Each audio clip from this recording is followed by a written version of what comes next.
Hey, welcome to another exciting edition of In the Chute. I'm Brandon. I'm the dad. He's Kalen. He's the kid. Otherwise, we wouldn't look this old and that new if we weren't. So, Kalen, what do you got today? All right. Question. This episode is going to be aired at the end of 2022. So we're looking at 2023, kind of reminiscing over all the years as people, they kind of do around this time of year. What are some memorable years? And I'm throwing out there real quick. For me, a lot of the times growing up, I heard the summer of '88. That was like a memorable year for a lot of reasons. Anybody in the West would know the fires of '88 around the Yellowstone area and Yeah, Yellowstone National Park specifically is what I'm talking about. For us, it was also kind of like 2014. That was kind of the last time we had really decent cattle prices. And you said, one of the things was grandpa happened to be on his deathbed at the time, and you walked in with the price, and he almost keeled over right there going, oh my goodness. It's like, and yeah, you always joked it's like we'd saved the place suddenly. right. It was kind of that joke. And then you've told me before a specific memory of how one winter snow had just fallen and fallen and fallen, but there'd never been any wind, which is super Mhm. rare for Montana, and especially where we're at in Montana. And it had gotten a couple feet high on top of a fence Right. post, and it just kept building up, and it looked like it was its own fence post on the fence post. So, what are some memorable years for you growing up and now being, essentially the person running the ranch, everything like that? What are some memorable years for you that you kind of thought of over time, and that you would, you think back to that year and you're like, oh yeah, it's either really good or at least we ain't there anymore. Yeah. From the time I was a little guy, and I really didn't get it so much, was I was born in 63, and in 67, so I'm only 4 years old, four and a half, a little over 4 years old. And that early spring runoff, there was floods everywhere. Mhm. And I can remember trying to get to the ranch on the north side. But my dad's dad, Grandpa Wayne, had it, and he was working for his mother, my great grandmother. She had the ranch, and he was basically just running it for her. And I can remember going up the road in an old '58 Ford car, and of course, I had a little game I used to play with that. The floorboards were rotted out in it, and I would scoop up, even as a little tiny guy like that. I'd grab a little bit of uh, gravel and a couple of sticks, and we'd be going down the highway, and I'd be dropping the rocks down through the floorboards. Look, I can see the highway going through. Literally, the floorboards were rotted out of this thing, and I'd stick a stick down there, and I'd drag it on the ground, and just touching the unbelievable. Of course, those are the days where you're bouncing around the back seats, crawling up in the back window, and standing up on with your arms over the front seat, looking out the windshield with everybody. I mean, nobody was tied into these things. Nobody had seat belts. There was Right. nothing. So, and I remember going up the road. It was flooding, and going up the road, and here comes water coming up through the bottom of this floorboard that we're having to get through a little bit of water that's running over the highway. So, that was an early one. I remember going everywhere we got to the ranch, and I'm a little guy, so they're packing us around. They're wearing hip waders, just getting around just to get into the house, which it was just about to the front door of Careless Creek run right by there, or was right run through the yard essentially. And so I remember those pretty distinctly. I can remember, and it was Apollo 8 that it was New Year's or Christmas Eve, and I can remember the radio being on that old blue pickup that your Hmm. brother has now. And we were going to the ranch. It was cold out, and they had the radio on, and they were talking about the astronauts that were, and one of them, and I believe it was Frank Borman, was reading a little bit of scripture on the radio. They had it broadcast, and you could see they're on the radio saying, if you look up in this spot, you can see, because it was a clear night, Hmm. and you can see all the stars, and you could actually see, if you had it in the right spot, Apollo 8 going across the sky, kind of like we see Oh, satellites today. yeah. And we were stopped at the gate going into the ranch, and there was probably 6-8 inches of snow. It was a really neat New Year's Hmm. Eve or Christmas Eve, and could see that, and they were watching as they got out to open the gate to go in on the highway, or not from the highway, the road from the highway into the place. And I can remember that. And at that age, it didn't mean that much to me. I didn't really Yeah. No understand, appreciation. Oh my God. And now I have such an appreciation for that, because funny thing comes around, I'm older, and, we had the airplane there at the hangar in Billings. And occasionally I would see a T-35 trainer pull out of a hangar. And that was Frank Borman. He had a couple of planes there Did you ever all tell those him years that later. story? You Never heard did. him? No, I never, I never got to officially meet Frank. Oh, I okay. seen him, and I didn't want to bother the man. I mean, Yeah. he was kind of over The hype. yeah. And, Yeah. but man, that guy was 80 some years old, climbing up into that T-35 and down out of that. Like, my God, that guy moves better than I do, but, yeah, astronaut, pilot, phenomenal pilot, by all accounts. So that was an early memory that I was probably 5 or 6. What year was that when Apollo 8? 69, maybe 68, something like that. I can't Hold on. remember. I got Uncle Google Oh, for there you. you go. There you go. You said Apollo 8, right? Apollo 8. Because Yeah. 11 was the one that was in July, and Yeah. it made it onto the I onto the remember that as well. We went over yeah, to Apollo 8, neighbor's place. December 21 to December 27, 1968. First 68. crewed Yeah. spacecraft to leave low Earth orbit and the first human space flight to reach the moon. Yeah. I think Jim Lovell, Frank Borman, and there's another one. I'm sorry, I don't know. Borman, Lovell, and Anders. Anders, there you go. Okay. Yeah. Yeah, so that was pretty cool. I never had that appreciation for it at the time, but certainly do now. But I can remember the smell of the heater, in that Yeah. pickup. I mean, you just remember things like that stick out. God, and then you fast forward to some years, 72, the wind. Oh my God, it never let up. 71, 72, those springs. One of those Just, years. yeah, blowing dirt everywhere. where the Easter crazy storms. mountains are in their name. Yeah, no kidding. Um, you fast forward, 75 was a really good wet year. Lots of grass, water everywhere.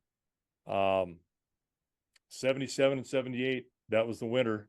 That was the deep snow, no wind, which is unheard of. I mean, we had no wind for weeks. Yeah. And I mean, literally we had fence posts, lots of, not steel posts, but I mean regular wood posts, a lot of them then. And the snow was just piling up on them, and absolutely not a breath of wind for all of those days, up to a couple weeks at a time.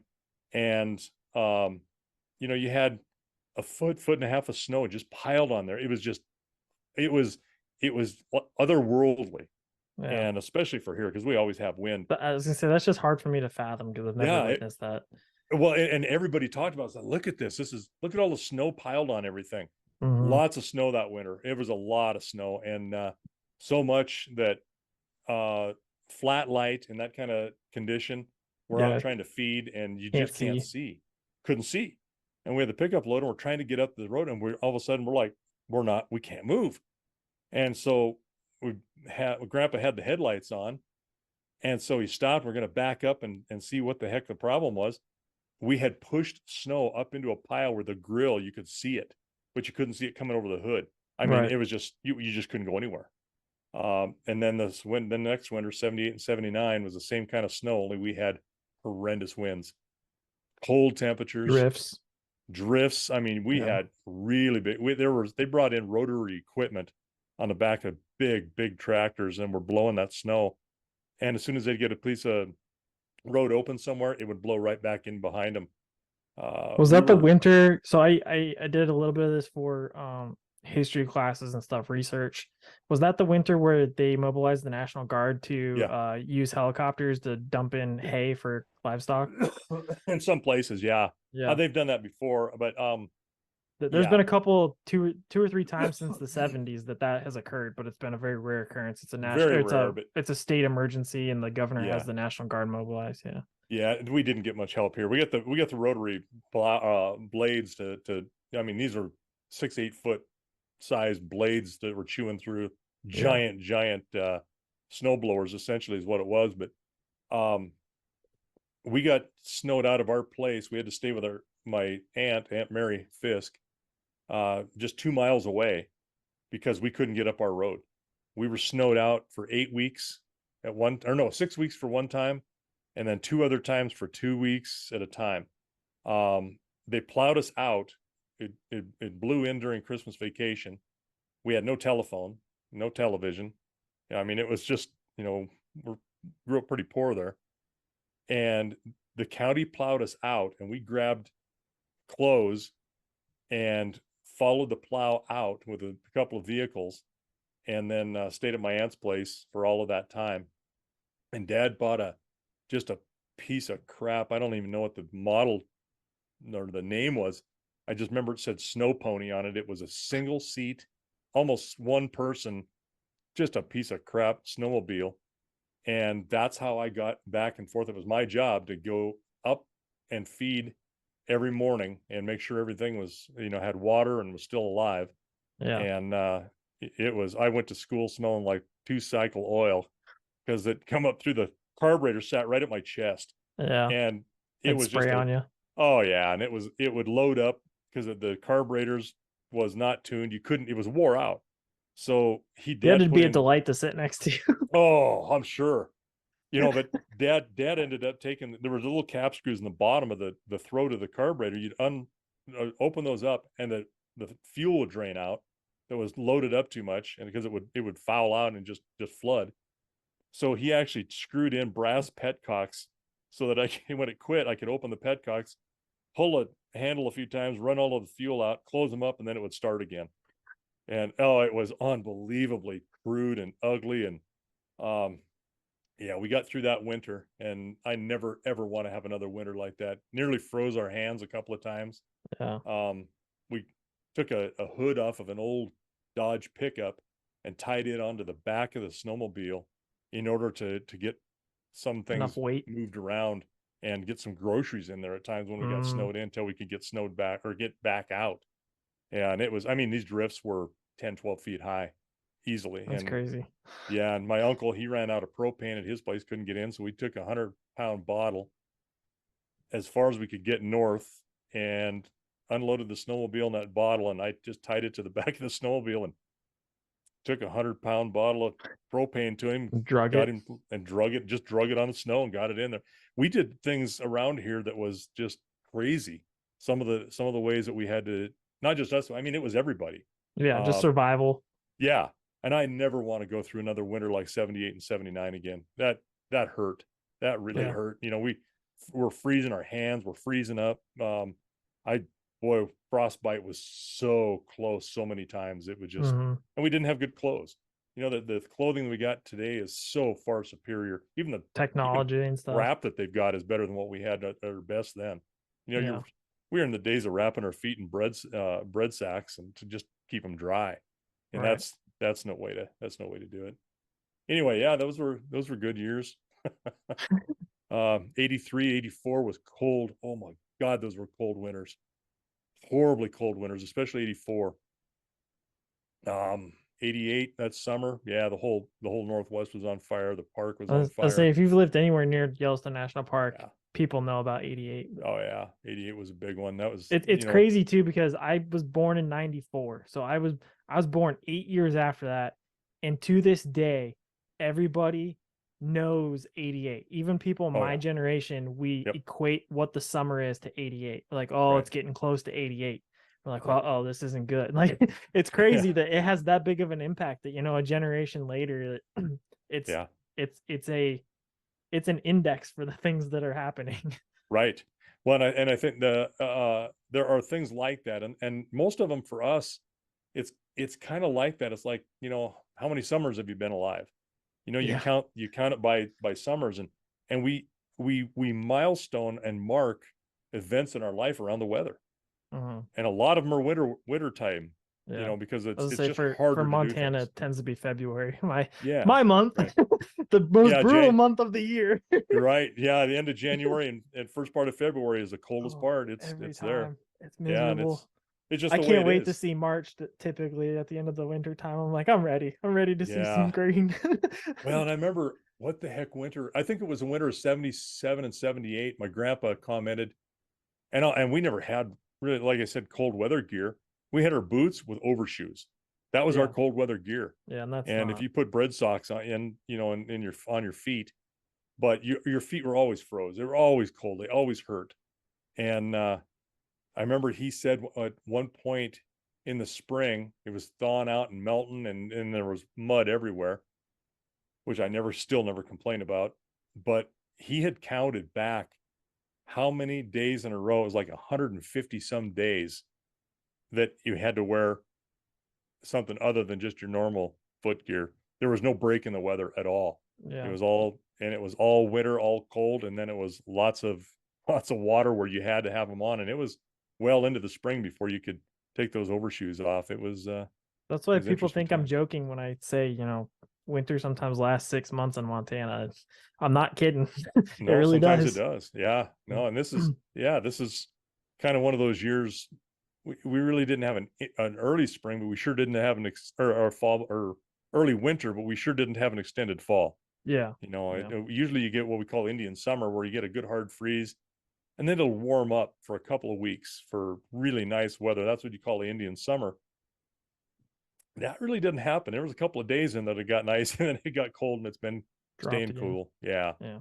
So, but no, there's so many milestone memories, and I know I'm missing a lot of them. But winter in '97 was cold, and we had record snows that year. We had 100 and was it 112 or 106 inches, something like that, of snow that year, which is that was a record, and I think that record's been broken since as well. But I can remember open winters, not having any winter. When you guys were little guys, it was the first time we'd Yeah. ever There's a heard of lot of El them. Nino. Yeah, Yep. and we had just come out of, I think it was 90. Well, it'd been 97, and it was that winter was a lot of snow, cold, and then after that we got what was called El Nino, and God, we hardly had any snow in the wintertime. I And know that first winter mom was complained for nice. several years in a row she didn't have her white Christmas. Your mom loves to have snow at Christmas. Always wants snow at Christmas, even if it's just a little bit. It's just the way, it's just kind of all those funny things with her. But we had so much warm weather for several years there that I can remember we had some horses when it did snow and the wind blew and it had some drifts. I think it was Braden's horse walked into a snow drift and Didn't know what to walked do. right into it and post holed into it and kind of looked around like it was like new to him. When we were laughing, it was like, this shows you how dry it's been when these horses Yeah. have not seen, drifts like that. Yeah. So it was kind of funny, but yeah, lots of stuff like that. And again, those events are marked by either really cold winters. Most of them are the cold winters because it's a harder work and it hurts and you remember it. And then some of the hot summers too. And we've had some super hot summers. 88 was bad. I tend to remember the winters better though, just Yeah, because I do of too. the extra work. Yeah, you're Yeah. miserable, but you're miserable in the summertime, but you're able to get around and you're able to still do things. Where in the Do things, wintertime, yeah. everything you do, every step you take is hard. Yeah. So All yeah, right. that's kind of it. If the viewers have stuck around this far, Happy New Year. If you have a nice memory or a bad memory, comment below, like, subscribe, whatever you can. And we will see you next year. We'll take this conversation and put it out to pasture.